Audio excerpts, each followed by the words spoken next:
tu veux apprendre comment passer de ça à ça, alors je te dis bienvenue sur notre chaîne d'Azur Zara, une chaîne dédiée à l'informatique, à la programmation, montage vidéo, à l'audiovisuel et à tout ce qui l'entoure.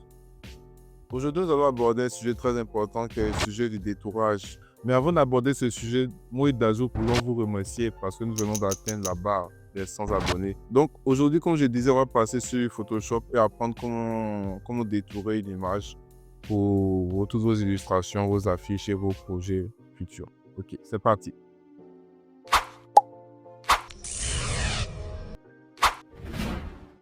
Donc, on se retrouve sur l'ordinateur pour apprendre comment faire le détourage. Aujourd'hui, nous allons voir 3 façons de détourer une image sur Photoshop. La première façon, c'est en utilisant la gomme. La gomme est un élément très important au niveau de Photoshop car elle permet généralement de sélectionner un groupe de pixels et de le retirer tout simplement. Ici, nous avons une image avec un sujet et un fond uni. Si vous, vous devez sélectionner au niveau de votre fenêtre des outils, vous devez sélectionner la gomme ici présente. Et si vous n'arrivez pas à appliquer la gomme sur votre... Donc, tout ce que vous avez à faire, c'est de cliquer droit au niveau de la fenêtre des calques, descendre et sélectionner pixeliser le calque. Une fois que vous avez pixelisé le calque, vous pourrez maintenant appliquer l'effet et retirer les pixels sur votre image. Donc, CTRL Z pour revenir en arrière. On va directement cliquer de nouveau là et choisir outil gomme magique. L'outil gomme magique permet de faire ce que la gomme fait, mais à plus grande échelle. Donc, par exemple, là, si je clique sur l'arrière-plan, je sélectionne la couleur bleue. Donc, si je veux continuer, si je veux retirer là, c'est parti. Par exemple, je suis obligé de recliquer une deuxième fois. Recliquer. Cliquer. OK. Et si, par exemple, là, on voit qu'il y a encore des défauts au niveau de l'image, donc, ce que les gens font généralement, c'est de sélectionner l'outil loop là, de zoomer et de reprendre l'outil gomme pour regarder la gomme magique ou la gomme simple.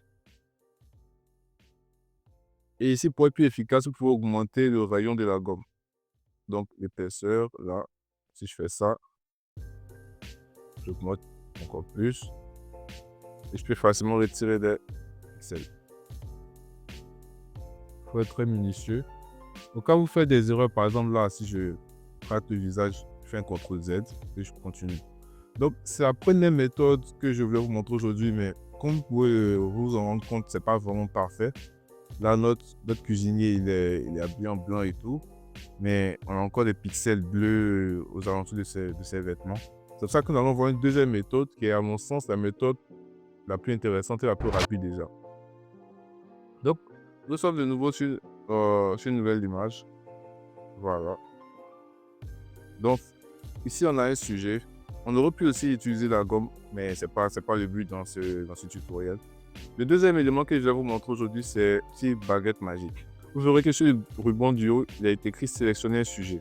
Donc, je peux simplement cliquer là et patienter.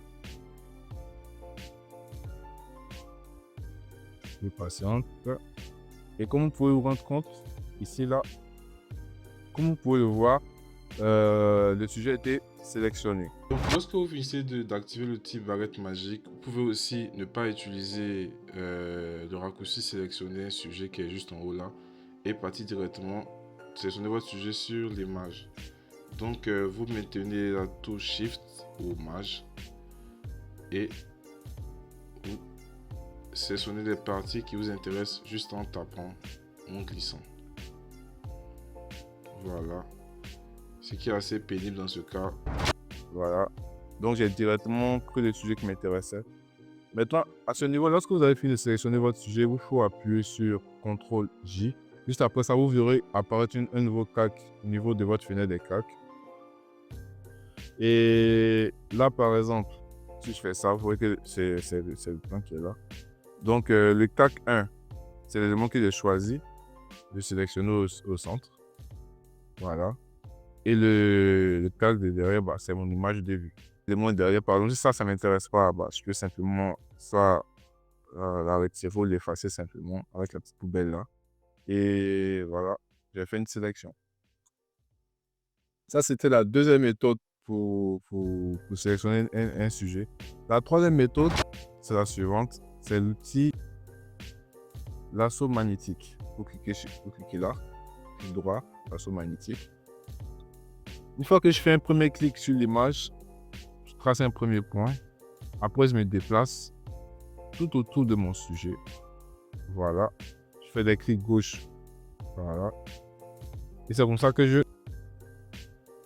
sélectionne mon sujet. Dès que vous avez fait le tour de votre sujet, vous revenez appuyer sur le premier marqueur. Et vous avez votre sujet qui est détouré. Voilà.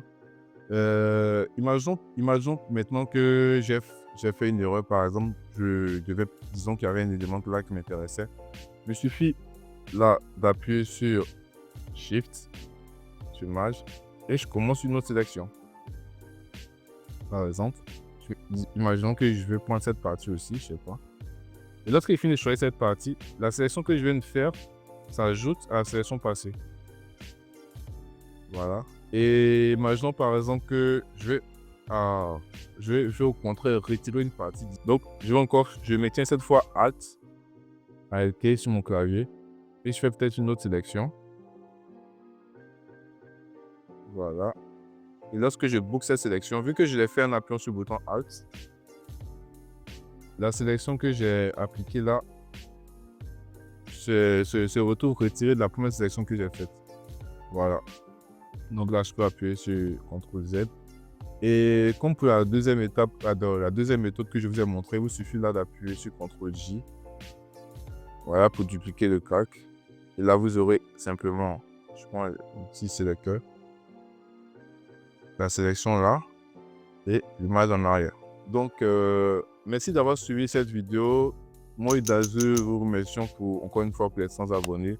Et j'espère qu'on pourra continuer comme ça à monter, pourquoi pas avoir plus de commentaires, avoir plus de likes. Et prenez soin de vous. C'était Zara.